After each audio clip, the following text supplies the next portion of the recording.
Houston, we have a podcast. You're listening to the Premier Rockets podcast. It's H-Town Hoops, hosted by Brandon Scott and Adam Spolane. It is the H-Town Hoops podcast. I'm Brandon Scott here with Adam Spolane, Austin Mendez behind the scenes, handling everything for us. We appreciate you. And in this episode, we're going to get into, we haven't talked to you guys since the news of Ime Udoka being hired as the Rockets head coach. And since then, of course, we've had the introductory press conference. Adam Spolane was there.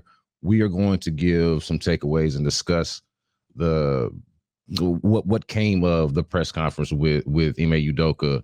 And I'm going to get into some offseason strategy here with Adam a little bit in this episode, but we can lead off top here with the Jalen Green trade rumors. And I don't even know if it's fair enough to call them trade rumors exactly, because as we both know, there are more trades that are discussed that don't get reported that actually do get reported.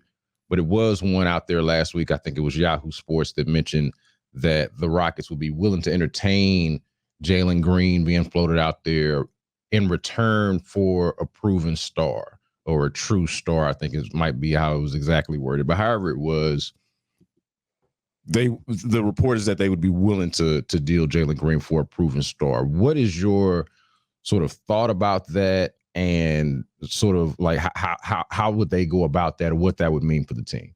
Well, so I have many thoughts. And first, this was one of those things that was kind of floated about during head coach interviews, where you're discussing the roster, and whether it was Rafael Stone or Patrick Petita or Eli Wotis, whoever was in the room, they kind of floated out the idea of, hey, this is something that we have talked about. And the first thing that came to mind was, first of all, there's no such thing as an untouchable player on this roster. And there is nobody who you would say is good enough, at least at the moment, to be an untouchable player on this roster. And so if you are Rafael Stone and somebody calls you and says, hey, we're interested in Jalen Green, and you just hang up the phone, then you're not doing your job. And part of your job is to make the most out of the roster that you have.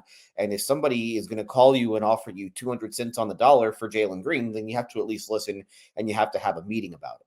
So that was the first thing. It's like, okay, yeah, I mean, if it's something that they've talked about, then that's something that you should talk about as a team, because that is how you do your job. If you're not at least discussing this sort of stuff, then you are selling yourself and the organization that you work for short.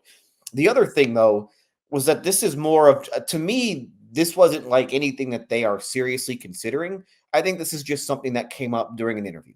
And when you are interviewing potential head coaches, you are going through your entire roster, and you are just kind of floating out ideas and seeing how the person that you're interviewing, seeing what they think. And so to me, it's almost like a test where, and I don't know if this is what they were doing, but I know the Rockets are very, very, very, very, very high on Jalen Green. That's why you draft him where they did.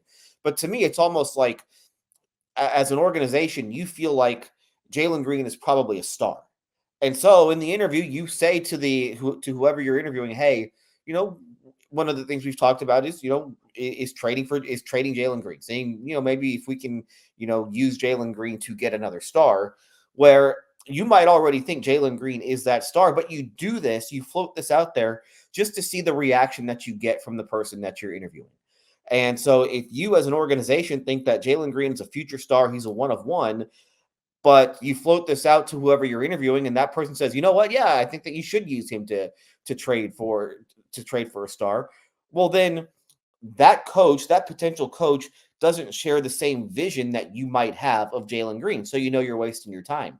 And so when this whole process started, when the coaching search started, what Rafael Stone said was that he's not looking for an offensive guy, a defensive guy. He's not looking for a guy who has been a head coach before, who hasn't been a head coach before. He was looking for someone who shared his vision with the organization.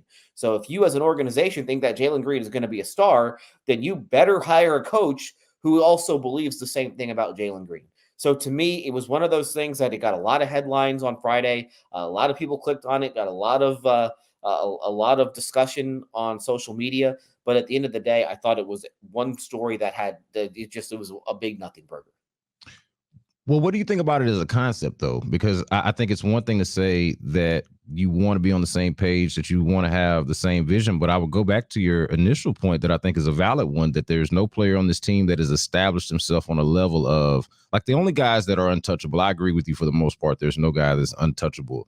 The only guys that you would probably say are untouchable are like perennial MVP candidates. Like you're not, it would be, you're more than likely not trading Giannis, Embiid, Jokic. Like there's a list of guys who are not getting traded. We understand that, but none of those guys are on this roster. That is in part why the Rockets are where they are right now, because they don't have a guy like that, or at least they don't have somebody that's proven themselves to be a guy like that. Jalen Green could eventually become that guy who you do look at and say, like, we don't know yet, after year 2. But he could become that guy that you look at and say, no, there's no way you could trade Jalen Green. He's a perennial MVP candidate. But it's not that now. And I do think there's something to the idea of, okay, could trading Jalen Green, he is, while he's the player that you have with the most upside, more than likely, that also means he's probably your best trade chip. So could he be your best way to accelerate where you're trying to go as an organization? If you are, like, you're hiring Ime Udoka, you're thinking about signing James Harden, maybe you've got some interest in Jaylen Brown, and we'll get into some of this a little bit later, but like, you've got all of these ambitions. Could that be the ticket to accelerate into where you're trying to go, especially if, depending on what happens with this draft, right? Like the draft is going to play out before you have to make some of these decisions as well. So what do you think about the concept, the idea of trading Jalen Green, and how that could possibly affect or potentially accelerate the Rockets' timeline? It kind of depends on the player, right? And look at, I think the best example of this is what Sacramento did with Tyrese Halliburton, where Halliburton was essentially in the same stage of his career. They traded him in his second year. And they traded for an all-star in Domantas Sabonis. Now, if I'm the Rockets and I have that, and I think that trade was fine for Sacramento. Obviously, it got them into the playoffs for the first time in 17 years, and Sabonis was really good. But if I'm the Rockets and I have that same sort of offer, I'm not doing that. There's no way that I'm doing that, because, first of all, Sabonis is now a free agent after next year, so that really accelerates your timeline. And you're also giving up Green, or in that case, Halliburton, you're giving him up with 2 years left on his rookie deal. Plus, he's a restricted free agent. So he's basically under team control for a while. So that's why that sort of a trade I'm not doing. Now, let's say Dallas calls and Luka's just tired of the whole thing. He's ready to go. And they say, and Luka's got what, 3 or 4 years left on his literally just signed the deal. Yeah. I think this was the first year of his extension. I might have the years off on that, but you know what I mean. Right. Now, if Dallas says, hey, we're ready to get out of the Luka business, and they say, hey, Luka for Jalen Green, I'm doing that.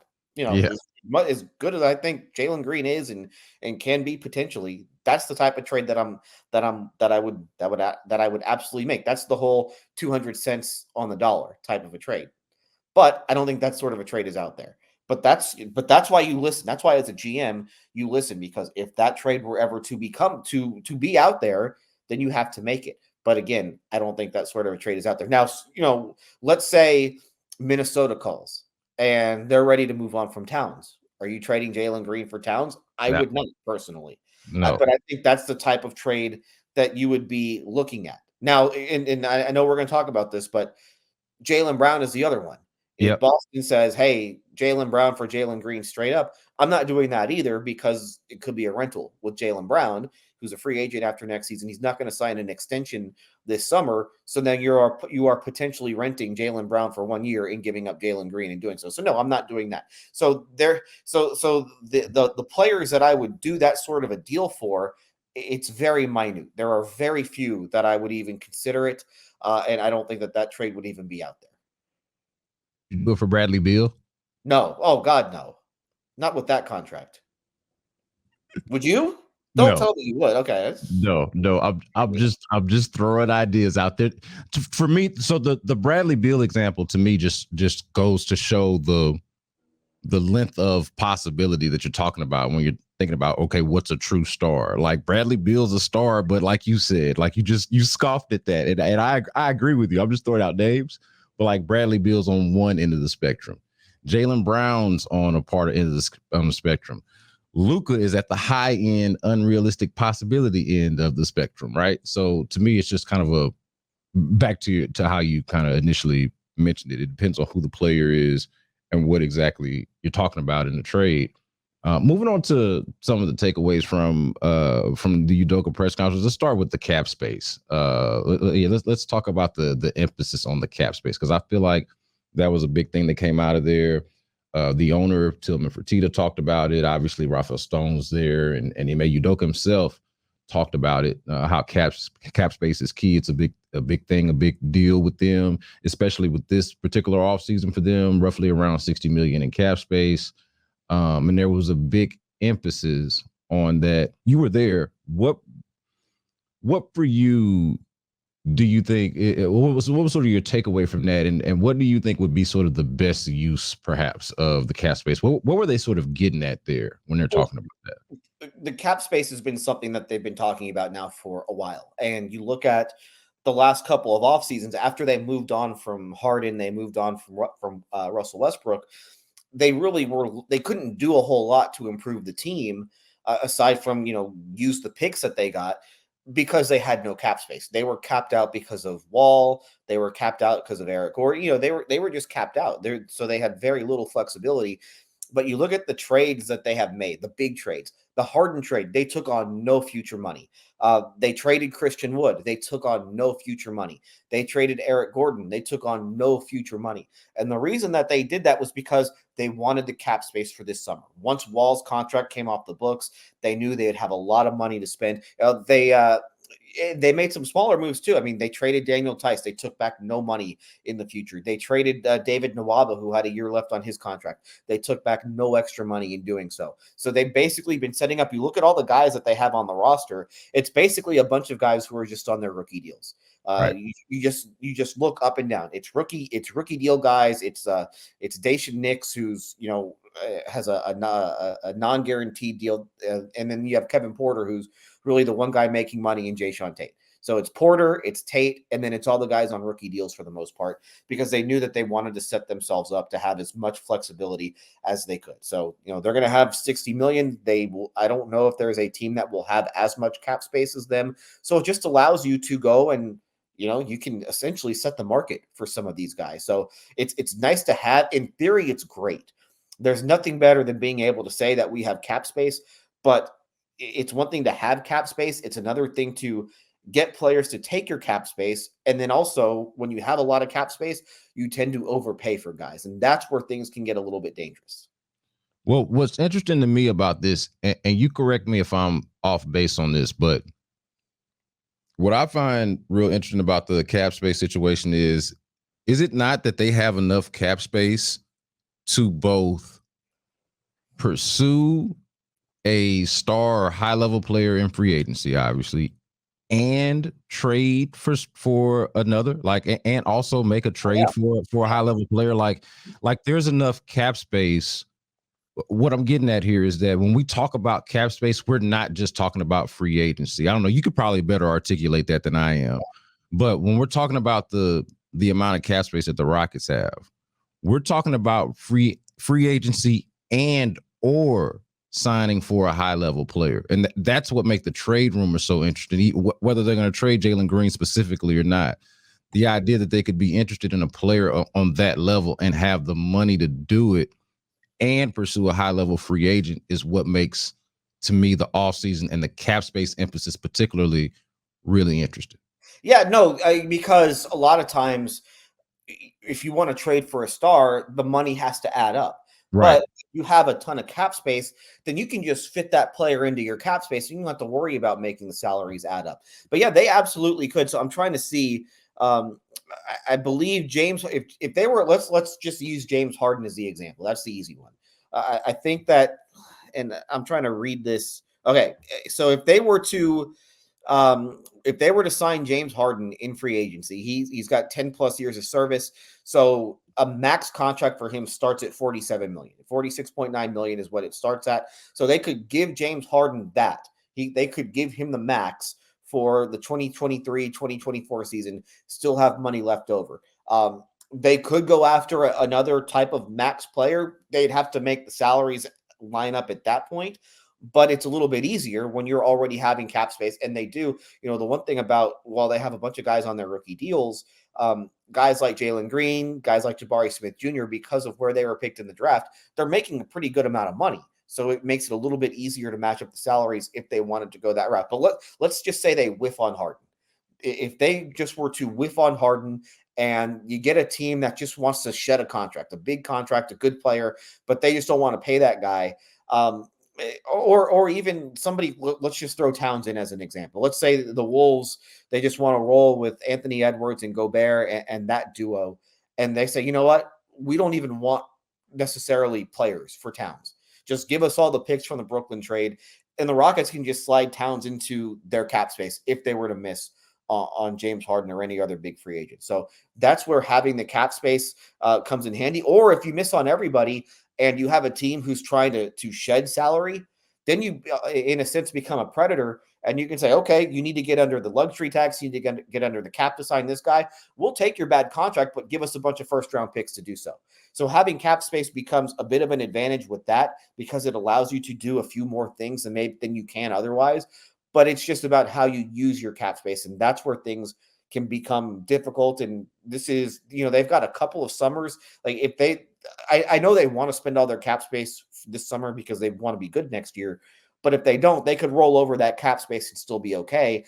But once you get past the 2025 season, that's when you're having to pay Jalen Green. That's when you're having to pay Şengün and some of these guys. And now all your cap space evaporates. So they basically have 2 summers where they can have cap space. Then it all disappears once they start giving out extensions.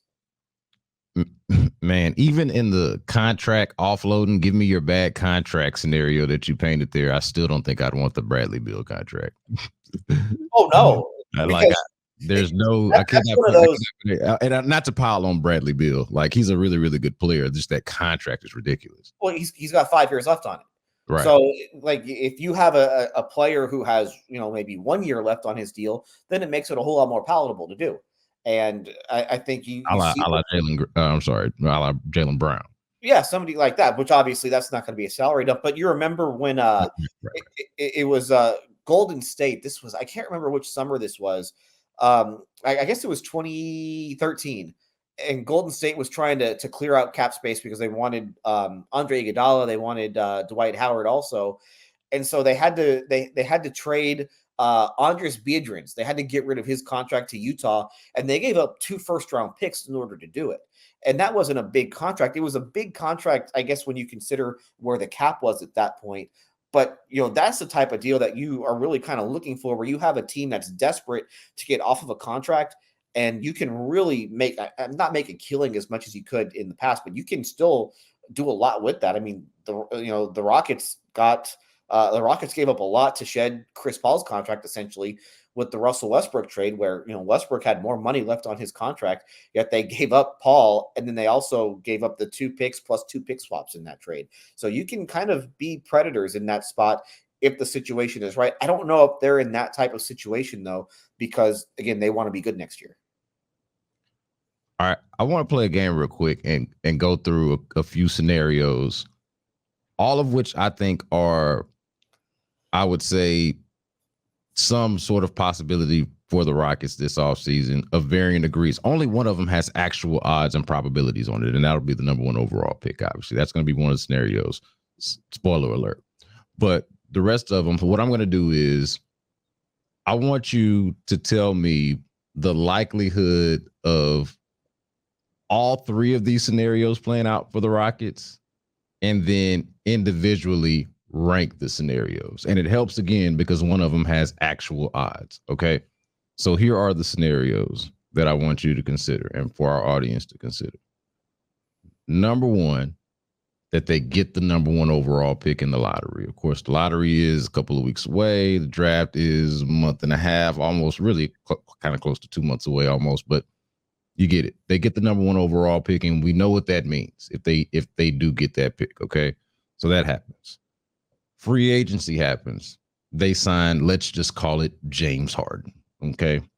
They sign James Harden. That's scenario number 2.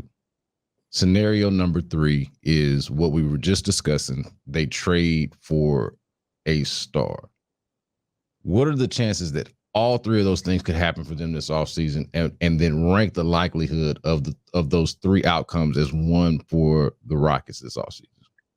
Well, obviously they are incredibly slim because when one of those 3 things has only a 14% chance, I mean the chances are incredibly rare for that to happen. It's incredibly slim that happens, much less all 3 happening. I would say if I had to rank them, I would say Harden coming back would be number 1. I think that's probably 50-50 at this point. Okay. Then second, I would say the number 1 overall pick. And then third, I would say the trading for an all-star. I'm not going to say star. I'll say an all-star. Sure. So I would rank Harden, number 1 pick, trade for an all-star as most. Now, I'm the one that presented the scenario. I'll concede, obviously, that the likelihood is very, very small. I think I even said that on the front end. Can we at least acknowledge that those are all 3 possibilities and things that they would be interested in doing and perhaps accomplishing in this offseason? Like those 3, that trifecta, if you will, is something that they could do. Yes, 100%. It is absolutely in play. Okay. But I do think the trading for an all-star, and I mean, I'm the one who said they weren't going to hire Udoka, so what do I know? So I would say I think the trading for somebody, though, is probably the slimmest out of those, because I think one of the things that you've seen first, and this is something that we probably need to talk about at some point, but one of the things that you've seen is that the price on these players has gotten so ridiculous over the last couple of years. I mean, you look at what the Rockets got for Harden when he was what, a top 5 player in his prime. I mean, it's basically the same that that Utah got for Donovan. I mean, hell, you could even say Utah got less for Donovan Mitchell. And I think Utah got more for Donovan Mitchell and Rudy Gobert than the Rockets got for James Harden. I think you can certainly make that argument. So that's why I almost think that it's not even worth it to make these trades. And then you look at how those trades have worked out. Atlanta goes from winning 1 playoff game last year to 2 playoff games this year after trading for DeJounte Murray. You had Minnesota goes from winning 2 playoff games last year without Rudy Gobert to winning 1 playoff game this year with Rudy Gobert. Who knows what's going to happen with Phoenix after they cashed in all those chips for Kevin Durant, but that doesn't look good after they finished with the best record in the West last year and at least won 7 playoff games. They might not even get to 5 playoff wins this year or 6. Who knows? And by the way, it's notable that they are not a deep team going up against a deep team in the playoffs right now. Like that is the striking difference between them and Denver right now. Just that. And I know you're about to mention Mitchell. Yeah, and I guess Mitchell would probably be the most successful out of that, but they still lost in the first round in 5 games. So again, it was a nice trade, and it got them to the playoffs for the first time in a while.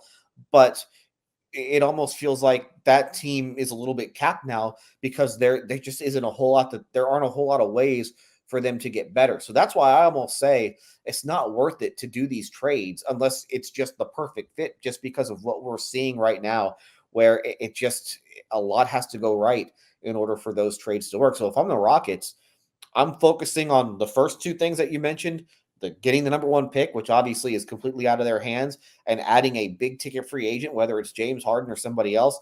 And I'm kind of, shoving off that last possibility of trading for an all-star. I'm shoving that one to the side just because I think the cost is too great at this point. Yeah, I think that's a cool and long way for us to get to. Hey,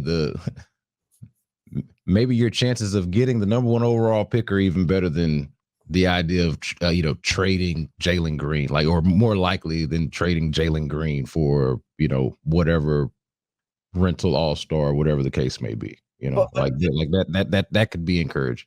But it's a 14% chance to get the number 1 pick.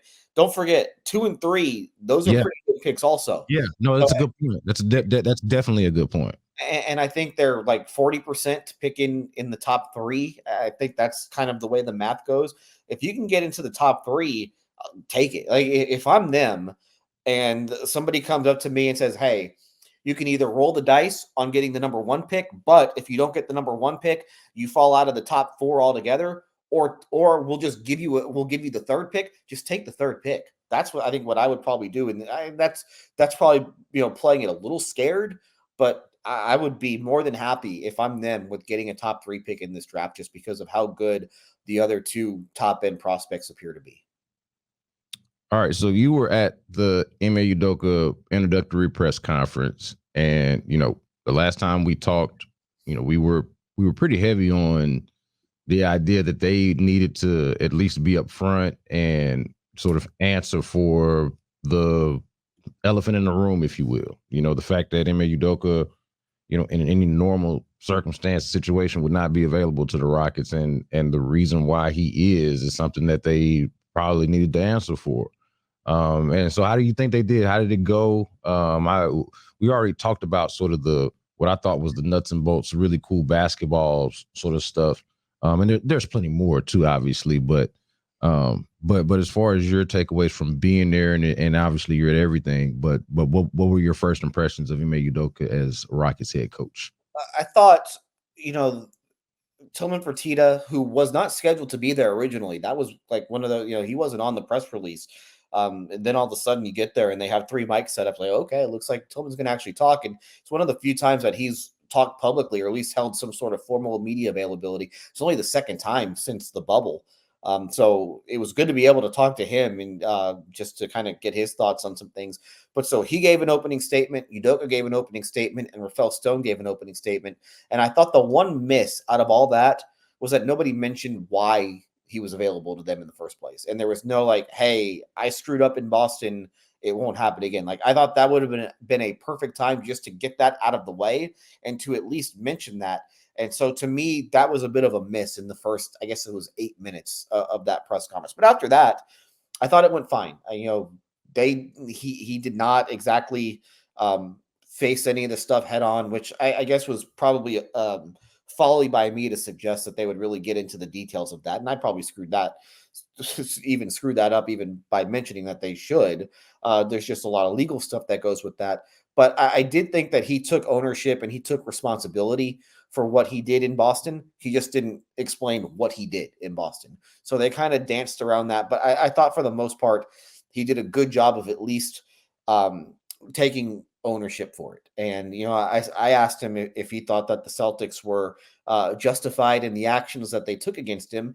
And he didn't say yes, but he also didn't say no. And so I do think that he understood that he was in the wrong and that he conducted himself in a completely unprofessional way while he was in Boston. And I would hope that he understands that that can't happen again. And, one of the things that we probably should have asked the Rockets during this whole thing is there like some sort of a no tolerance policy where, is that in the contract? I guess they wouldn't get into the, the legal aspects of the contract, but, is this one of those things where he understands that this isn't going to happen here?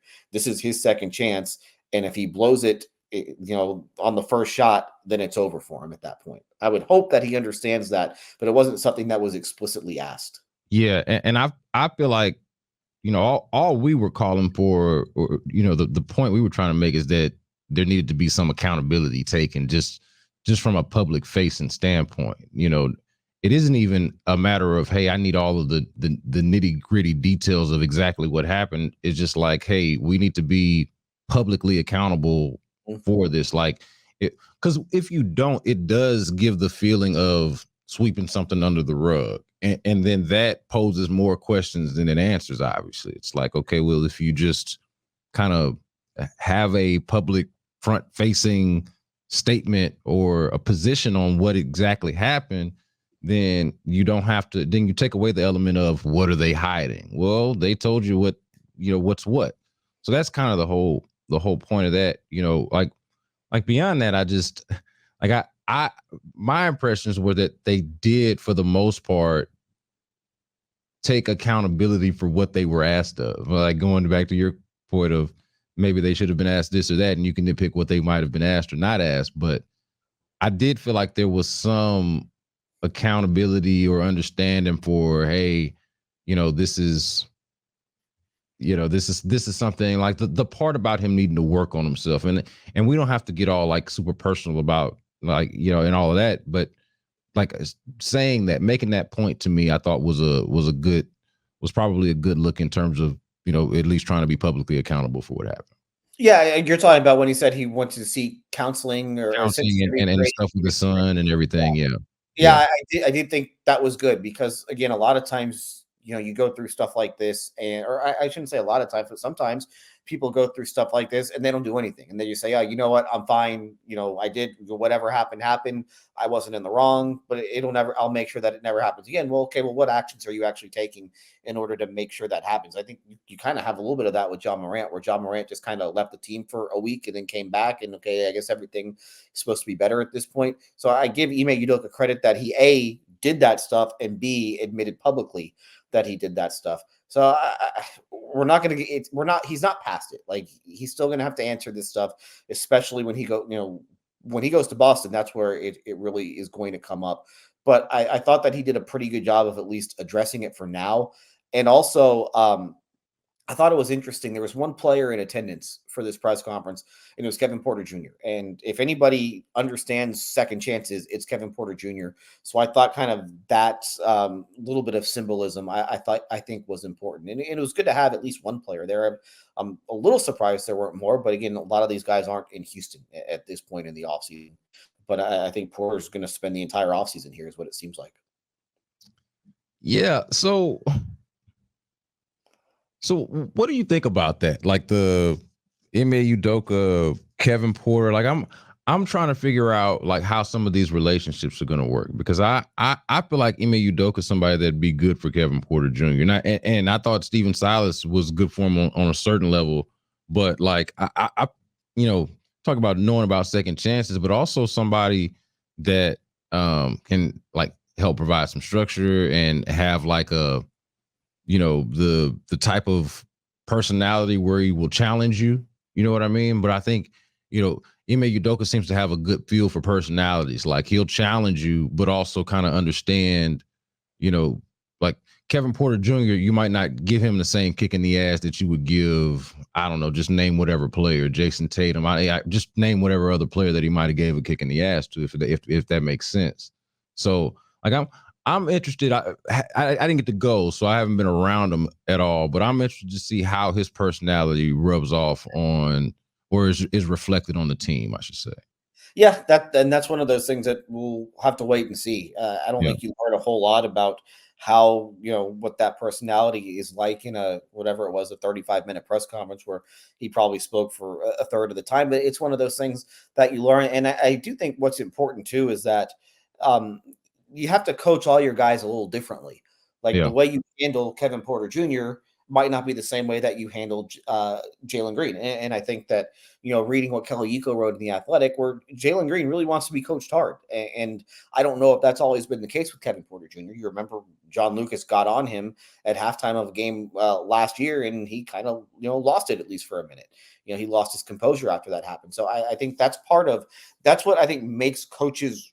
I think that's what makes great coaches great, is that they understand I can coach this guy a certain way, but I have to coach this guy a little bit differently. And, you know, I think that you don't know that necessarily overnight. It takes some time to kind of learn your guys and learn their personalities. But I do think that at least the one thing that you know about him in Boston was that he was really able to connect well with his players and at least figure them out to that degree. Yeah. That'll be interesting to see. Obviously, we don't know a lot about, you know, how the interpersonal interactions are based off of him being the coach for 8 days. So we'll need time to see that play out. But Kevin Porter Jr., going back to your point, like him being there, someone who I would say, I guess my whole point of asking that question is like Kevin Porter Jr. is someone who has to be uniquely coached and uniquely handled and dealt with. And to his credit, like we're saying all of that, and you mentioned that from, you know, what happened now 2 seasons ago, but you know, he showed tremendous growth in a lot of ways this past season. I thought, from a maturity standpoint, missed all that time with the injury, and we saw how much they needed him, how much they missed him. But just as a player on the court, and not feeling like there was really too much off the court that felt like it was, you know, a problem. You know, first year, you know, coming off the contract extension and all of that, and ended up being, for the most part, their best player. I'm interested to see how like his relationship with the new coach actually plays out, and then also what his role is going to be if we're to assume that the team is going to change drastically. And I don't know how drastically. I gave the 3 scenarios and we ranked them. I feel like one of those things is going to happen. And I don't know which one it is. We have no way of knowing which one it is. That's kind of the exciting part of the offseason. But seeing how that plays out exactly. But one of those things is going to happen. How does Kevin Porter Jr.'s role change, and what does his future exactly look like? I think is still an unanswered question and something that we're going to have to keep an eye on. And you can say that about everybody because yep. The one thing that Rafael Stone signaled is that they don't want to just sign, we talked about the cap space. They don't want to just sign one guy with that cap space. They want to sign 2-3 guys with that cap space.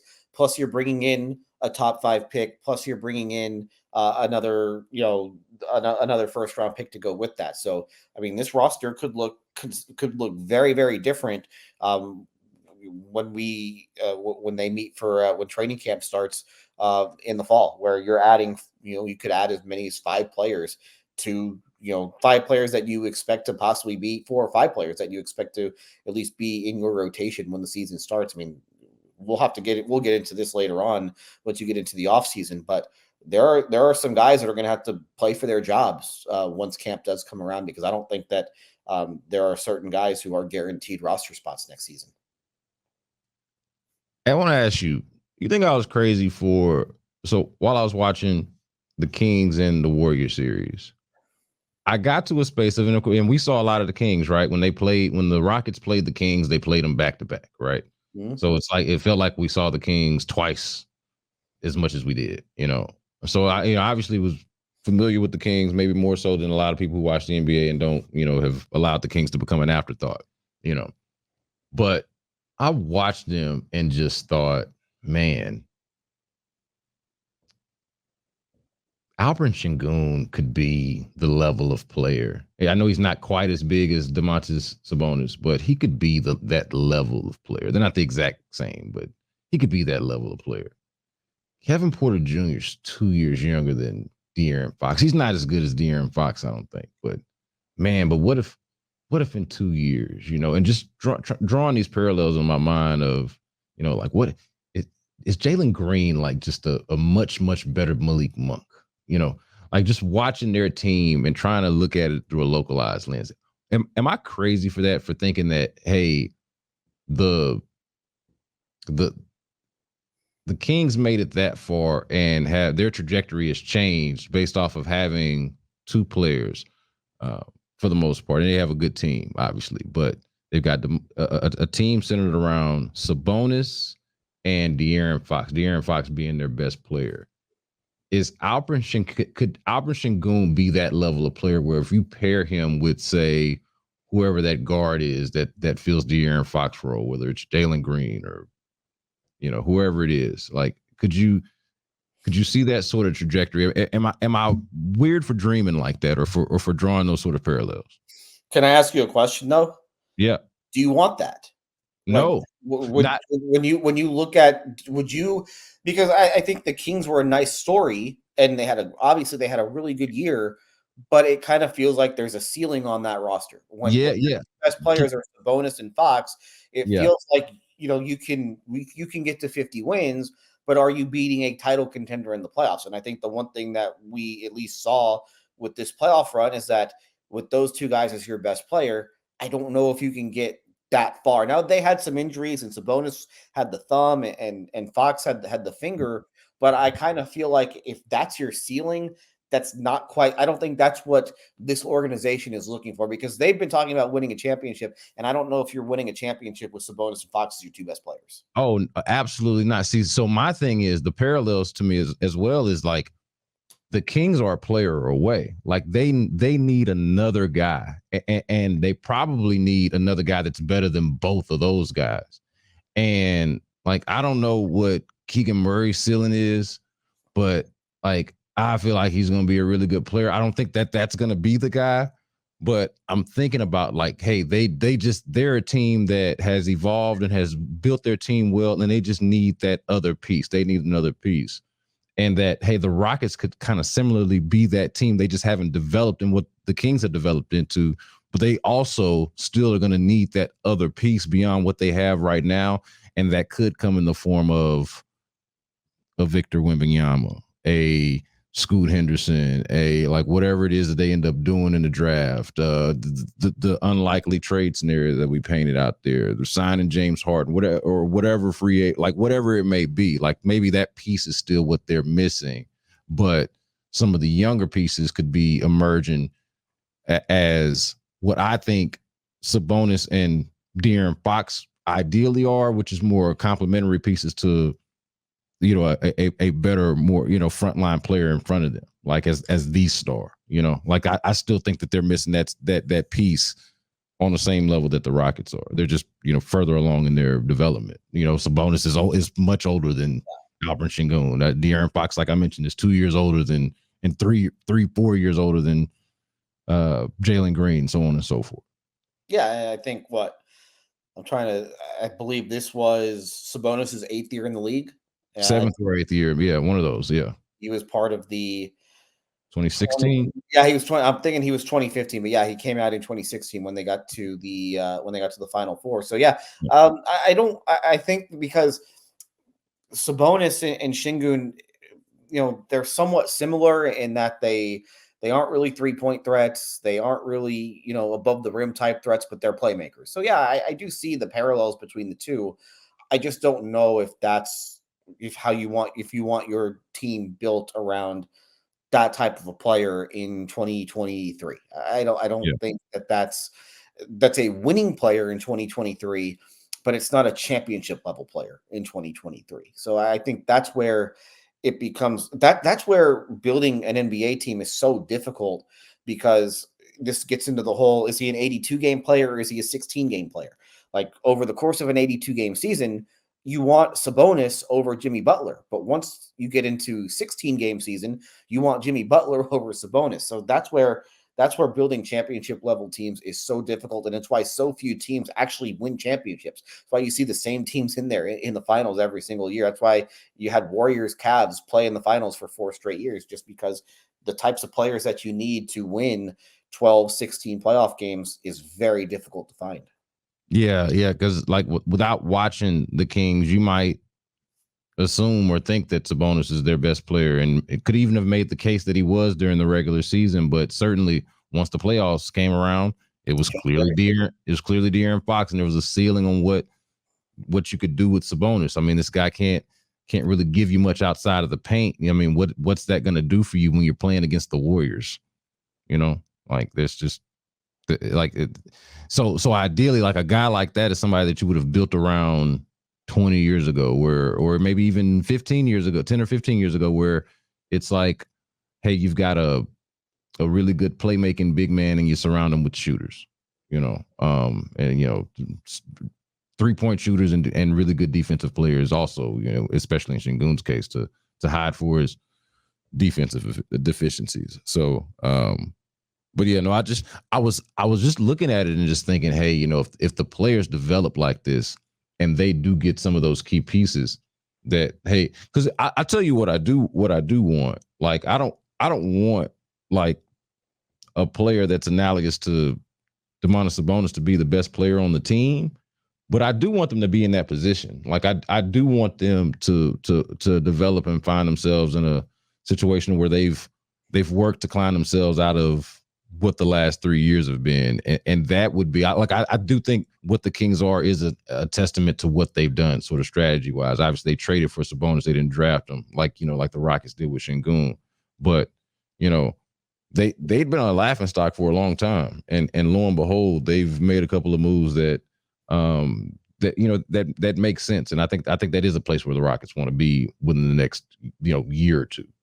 I think the number of players who were in the league the last time Sacramento made the playoffs, I think they're just 3. I think it's just Haslam, LeBron James, and Chris Paul.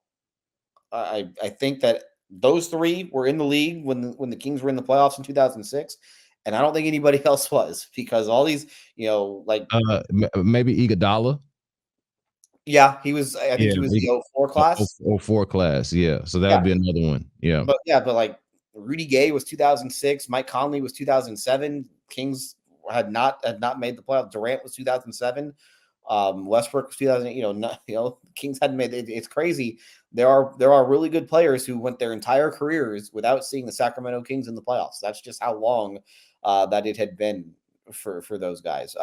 The team that you kind of look at is just how tough it is to build a championship team is like Cleveland, where it's like, okay, they went and they got Mitchell and they were awesome in the regular season, but it kind of feels like there's a ceiling with Donovan Mitchell as your best player. You kind of saw that with him in Utah, where they could win a playoff series, but that seemed to be about it. And even they have these two terrific centers. They have these two all-star caliber centers, and they just got beat up in that series. And so it makes you wonder a little bit just about the trajectory of that team. I've never asked anybody this, but I do feel like I'd have to ask Rafael Stone this at some point. To me, it's harder to build a championship level basketball team than any other sport. I think it's easier to build a Super Bowl winning team than it is a championship basketball team, and I think it's easier to build a World Series team than a championship NBA team. I just think it's very difficult because there are only a handful of players that can actually get you to that level. So you have to find those guys, but then also you have to try and build a roster around those guys. I just think it's so difficult. Yeah, and that kind of takes me back to our original question about the Jalen Green trade rumors, because that is what you're chasing, right? Like that is what you're trying to find. And the whole reason why you would entertain trading somebody that is as talented and who you have invested as much in as a Jalen Green, your number 2 overall pick just a little while ago. The only reason why you would even consider trading a guy like that is because you're looking for, and you painted the picture, right? You gave the example. Luka's available. Okay, well, yeah, now we're having the conversation. Now we're not just having the conversation. I'm going to hurry up and do it before you change your mind, because that's what you're chasing. And then in every scenario that I presented, however likely they may or may not be, right? The chances of landing the number 1 overall pick, or even the 2 and the 3, like you mentioned, or signing James Harden, or trading for a star, or doing some sort of combination of the 3. That you're trying to find that lightning in the bottle of, hey, I've got at least this one guy or these 2 or 3 collection of guys that can get me there. Like I've got a Jokic and Murray situation, or just look around, look around. Even the teams that you're seriously considering as title contenders have the 2 stars and the depth. But you absolutely have to have, the reason why the Suns are where we are now, like they had the stars and the depth too, but then they sacrificed the depth just to add the star, right? Because they need that type of guy to take them over. Like they've been there already. They were in the finals a couple of years ago. They had the embarrassing loss to the Mavericks in Game 7 last year. So like they've tried the one way. Now they're just like, hey, hell with it. Let's go get Kevin Durant, because that's, to your point, that's how hard it is. You need to win a championship. You got to go get Kevin Durant. You got to draft Giannis. You know what I mean? You got to sign LeBron in free agency. Like that's what you're up against. You need Steph Curry to become the greatest shooter of all time and happen to have one of the best collections of players that's ever been assembled, as far as like, especially at the top. Like it is super hard. And you also need a little bit of luck, to go with it. Yeah. You need the 14% chance of winning the lottery to come your way. So yeah. No, for sure. Then you need to draft that guy, and you need that guy to stay healthy, which is, you've seen in New Orleans, it's very difficult for that to happen. So some of it is skill, but so much of it is luck. Hey, is James Harden gonna play his way out of the chances of coming to Houston? Like is he based off of, now I know they got like bum rushed in Game 2, obviously, but in Game 1 without Joel Embiid, James Harden went vintage James Harden. Okay. And this is the day after Stephen Curry had gone vintage Steph Curry. Okay. But I'm starting to think, like, man, if he's going to play like this And God forbid that the 76ers like actually make some noise here. They're already making noise, but they advance and this thing looks good. You saw all of the bromancing when Embiid got the MVP. Harden and went out there. A side note, I wouldn't mind being friends with James Harden. He is a hell of a guy. I'm one of the worst gift givers.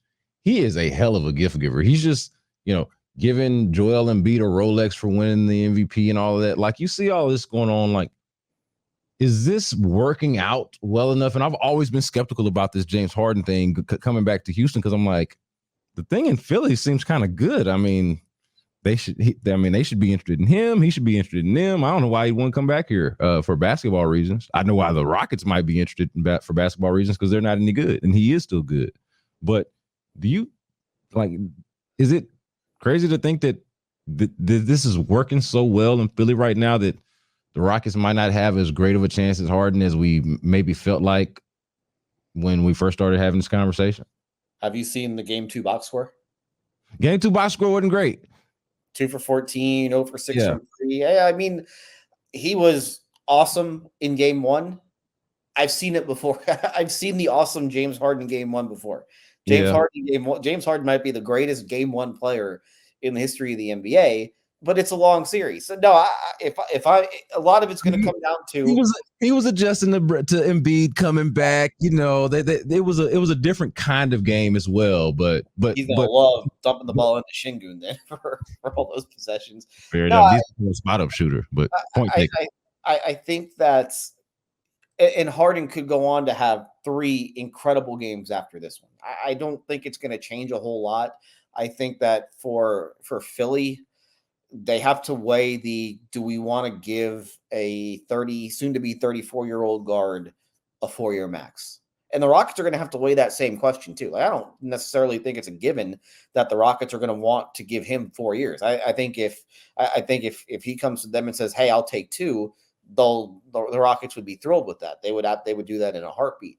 But it just becomes for Philly, they're going to have to pay Tyrese Maxey at some point. Like, you could almost say, if you're the Sixers, we can let Harden go, and then we can build around Embiid and Maxey, and we still have Harris. And that contract I know is bad, but it's coming up soon. And we have the ability to make other moves if that's the direction that we want to go in. So a lot of it is going to depend on how this postseason ends up for the Sixers.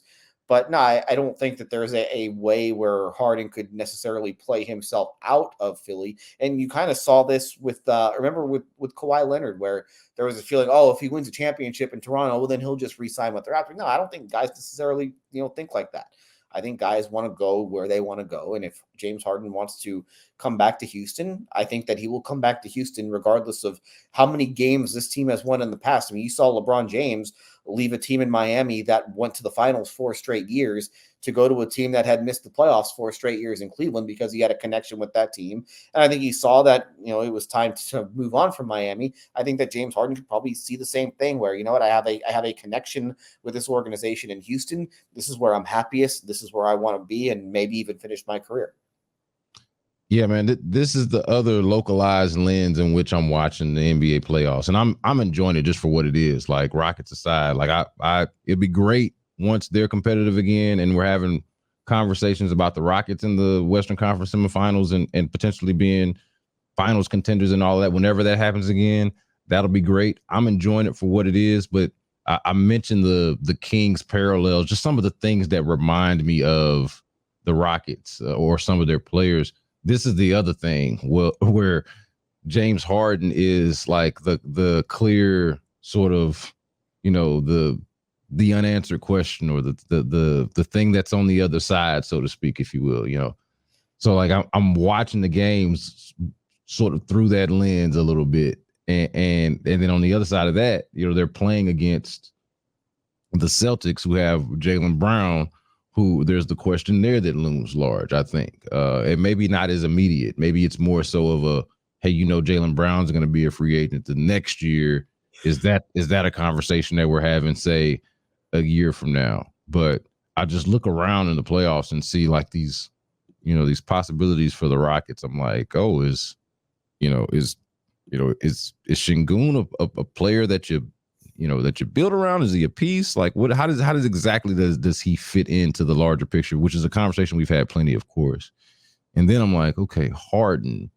To your point, is that a dude that takes a 2-year deal here? Does Philly go out of their mind?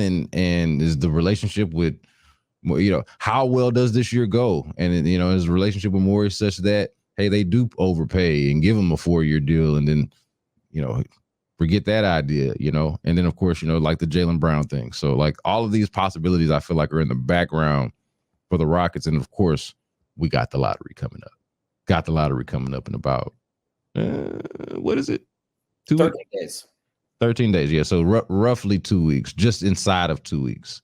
So exciting times, man. Exciting times. Yeah, for sure. It's an interesting summer, to say the least.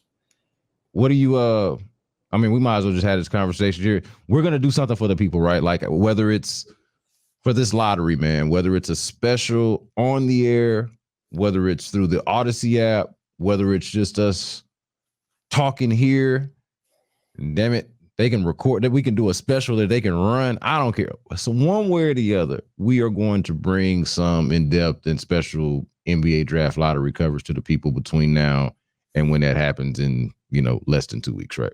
I'm just waiting for the bosses to tell me what to do. That's all I do. Yeah. The bosses tell me to do something, and I usually listen to them. Usually. Yeah.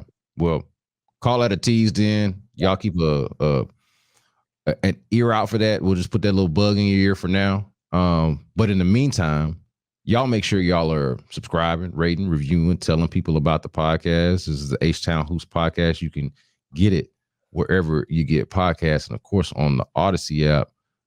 Again, make sure you're telling people about it.